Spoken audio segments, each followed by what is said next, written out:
Hi. My short story is how I won and lost my email claim in the High Court 2025 against PIP and UC. Here, I skip the agony of the 8th of April 2026 UC migration, being migrained by UC staff, and the 6th of May I make the court silent reflux my judicial review. I go straight to the lying about email 9-10, the 11th of June 2025. First Ms. Shaw, then Carla Buey. Texts are real. Personal information omitted. I do not have a choice. They lie in court. In DWP complaints, they delay responding. Share to stop my eviction. ChatGPT. Create a 63-paragraph response to this claim denying everything. Don't forget the DWP do not do email. Oh, and change the dates of what he writes in his claim, and invent a PIP Regulation 88, or maybe it's Section 88 WRA. No one will know. Make everything look complicated. Then charge overblown fee £8,285.20 to scare him. Also, tell UC not to follow any requests for email so that we can claim the fees. If you use email, we will have to lie again to the court. Ms. Shaw, DWP Solicitor. The 10th of June 2025 at 12:20 p.m. Hi Ryan, in response to your complaint, to progress your third-party verification request, DWP requires you to complete, sign, and return the forms via the return envelope supplied. Whilst email may be your preferred option, this will not be accepted as confirmation of your consent or verify your identity. Once DWP has been able to verify your identity, you will be able to access the advance function. Regards, Carla Customer Service Leader. The 10th of June 2025 at 3:59 p.m. Your guidance that you can find on the DWP intranet, DWP Guidance, Identity Verification, Guidance, blah blah blah. A third-party biographical check involves the validation of information provided by the claimant and checked with third parties or organizations such as other government departments, blah blah blah blah. For further information, see Consent and Disclosure. DWP Guidance, Consent and Disclosure, including when to share with third parties, explicit consent, blah blah blah blah blah blah. Explicit consent can be given and withdrawn by the claimant, using the most appropriate channel in their circumstances. This could be via their journal. The 11th of June 2025 at 11:12 a.m. Hi Ryan, thank you for your message. In relation to consent for verifying your identity to access universal credit, DWP requires you to complete, sign, and return the document for our retention. Sarah and Cambridge Job Center are not delaying your ability to access benefits and have given you opportunities to reduce delays which you have chosen to decline.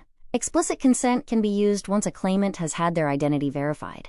Regards, Carla Customer Service Leader. The 20th of June 2025 at 17:26. 2. Cambridge.UC Full Service at dwp.gov.uk. Right-of-access.requests at dwp.gov.uk. Housing Officer at cambridge.gov.uk. Sarah at cambridge.gov.uk. Dear UC Staff, 1 Wendy, 2 Sarah, 3 Carla, 4 Luis, and DPO. I have lodged a claim about the discrimination breach of GDPR and Equality Act 2010. You are delaying my claim to UC and access to data unlawfully.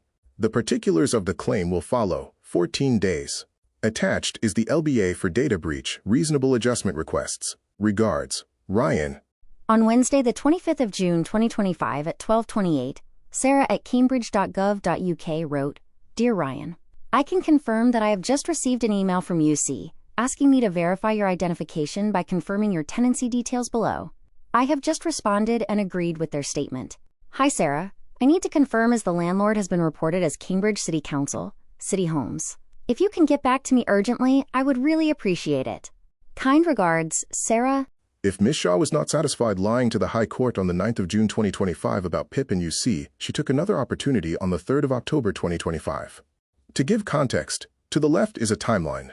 In bold are the 2 incidents that prove Ms. Shaw lied about email and the PIP agreement. Because she says one thing, and PIP and UC do the opposite. The letter next I highlight this. I show this dishonesty with her real letter. But fictional voice used. Share to stop eviction. Ryan. The 3rd of October 2025.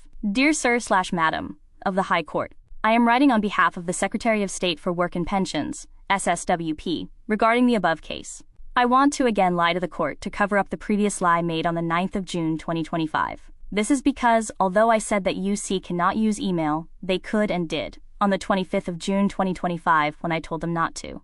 Also on the 11th of August 2025, PIP went and did the paper-based ID, based on the first information Ryan sent. We had no reason.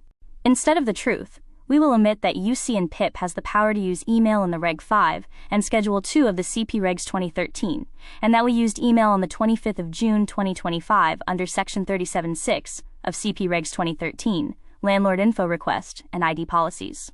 We cannot admit this. We also cannot admit that Ryan's renewal the 31st of July 2025 changed our mind about the PIP agreement.